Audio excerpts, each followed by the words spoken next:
Voyons ensemble comment faire le calcul, comment trouver la formule de la différence de marche delta dans le cas qui est affiché.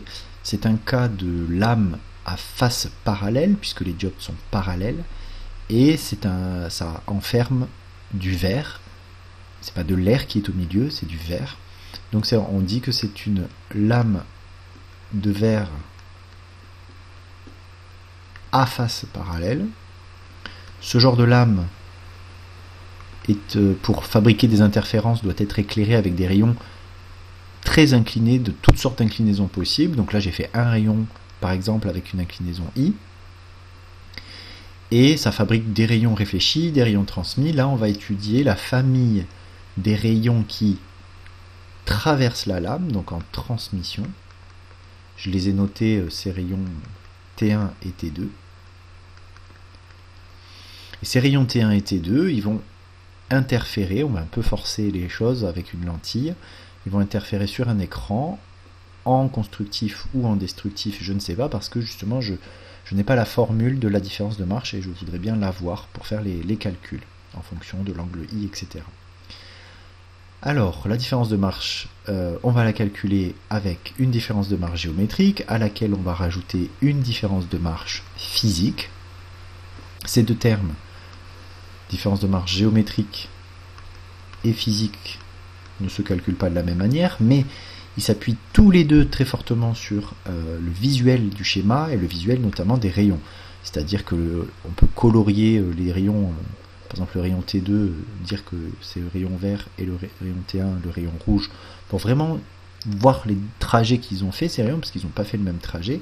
On sait qu'ils sont partis de la source, ça c'est sûr, mais en fait ils n'ont pas fait le même trajet, et c'est en comparant leurs trajets qu'on va pouvoir exprimer delta Go et delta phi.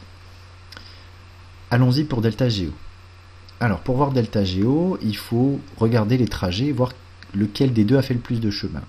Si on part de la fin, T2 il est là, comment il est arrivé là? Il est passé par l'intérieur de la lame, il a fait un aller, retour et encore.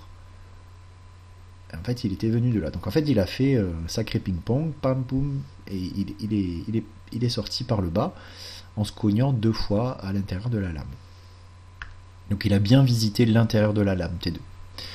Le rayon T1, lui, il a pas bien visité, on va dire qu'il a fait une visite express, puisqu'en fait il est venu tout droit, il a traversé sans jamais s'arrêter, ça lui a pas plu, il est juste passé et il a traversé et il est sorti par le bas.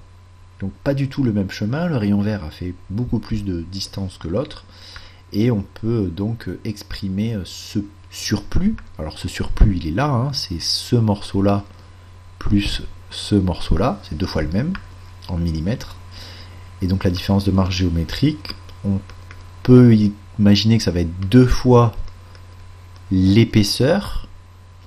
Ça, on s'arrête là si les rayons ne penchent pas beaucoup, mais là ils penchent énormément potentiellement, hein. L'angle I peut valoir n'importe quel angle, donc ça ne va pas, c'est pas vrai, c'est pas 2 œufs, il faut plus que ça.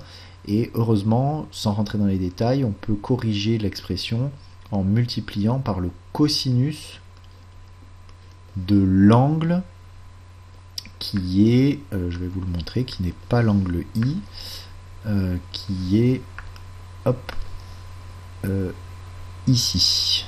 L'angle qui est ici, là. Quand la lumière rentre, je vais l'appeler R, cet angle, quand la lumière rentre dans le verre, on sait que quand la lumière change d'indice, puisque là elle change d'indice, les angles changent. Là l'indice augmente, donc le rayon se rapproche de la normale, donc l'angle R est plus petit que l'angle I. On peut le calculer avec la quatrième loi de Snell-Descartes, et si on prend cet angle, qu'on le met dans la formule avec un cosinus, c'est bon. Ça corrige et ça fait la bonne longueur pour le rayon vert, donc qui a fait ce petit surplus. Il faut aussi ne jamais oublier de multiplier cette expression par l'indice dans lequel ce surplus est fait. Là, le petit aller-retour de plus du rayon vert, il est fait dans l'indice n, donc il faut multiplier par n. Après, esthétiquement, on peut aussi mettre d'abord toutes les petites lettres, 2 fois e fois n fois cosinus r. Dans tous les cas, il faut toutes ces lettres pour l'expression de la différence de marche géométrique. Pour la différence de marche physique, différence de marche physique, elle ne se voit pas bien sur le schéma parce que elle vaut souvent 0, sauf quand la lumière subit une réflexion vitreuse. On cherche des réflexions qui sont un peu bizarres, qui s'appellent des réflexions vitreuses, dans lesquelles la lumière est dans un indice, refuse d'aller dans l'indice d'après, donc elle se réfléchit, et la réflexion est vitreuse quand l'indice n', dans lequel la lumière ne va pas, est supérieur à l'indice n dans lequel la lumière reste. S'il y a des réflexions vitreuses, ça ne vaut pas 0, la différence de marche physique vaut lambda sur 2, on va voir s'il y en a. Commençons par le rayon vert, delta phi 1. Est-ce que le rayon vert subit des réflexions, et s'il en subit, sont-elles vitreuses? Alors revoyons son historique. Il est parti, le rayon vert, de la source, il est descendu, descendu, descendu, descendu, il est rentré dans le vert, bon là il a traversé, c'est pas une réflexion, c'est une transmission, donc c'est bon, et arrivé en bas, tout en bas de la lame de verre, ici, il s'est cogné, et il est reparti. Donc en J, ici, il y a une réflexion. Je ne sais pas encore si elle est vitreuse ou pas. Puis il est remonté, remonté, remonté, il s'est recogné, donc il a subi une deuxième réflexion ici, en K. Peut-être que celle-là aussi, elle est vitreuse, peut-être pas, on va voir. Et après il est redescendu, et là c'est bon, il a traversé, donc c'est une transmission, ça ne m'intéresse pas, et il est sorti. Ok, donc il y a deux réflexions, peut-être une ou deux, voire les deux, sont vitreuses. En J, le rayon, il était, avant de se cogner au point J, juste avant de se cogner au point J, le rayon, il est dans du vert, 1,5 par exemple, et il se cogne, il refuse de traverser et d'aller dans l'air. Il se cogne contre de l'air qui est plus faible, donc ça ne fait pas une réflexion vitreuse, ça fait une réflexion non vitreuse. Puis il remonte, et il recommence. Quand il arrive sur le point K, il est toujours en train de se promener dans du vert et il refuse d'aller dans l'air. Donc de nouveau, il se cogne contre un indice plus faible. En K, c'est une réflexion non vitreuse. Les réflexions non vitreuses, ça fait pas de différence de marche physique, donc ça fait 2 fois 0, donc ça fait 0. On peut marquer 2 fois 0, plus précis. Ça fait 2 fois un terme qui fait 0, et donc ça fait 0. Pour le rayon vert. Pour le rayon rouge, différence de marche physique, le rayon rouge, le truc c'est qu'en fait il ne subit aucune réflexion, il traverse, tout droit, tout droit, tout droit, il traverse, aucune réflexion. Donc on va marquer aucune réflexion, donc même pas la peine de se demander si il y a des réflexions vitreuses, de toute façon il n'y a pas de réflexion du tout. Et ça fait une différence de marche physique de 0.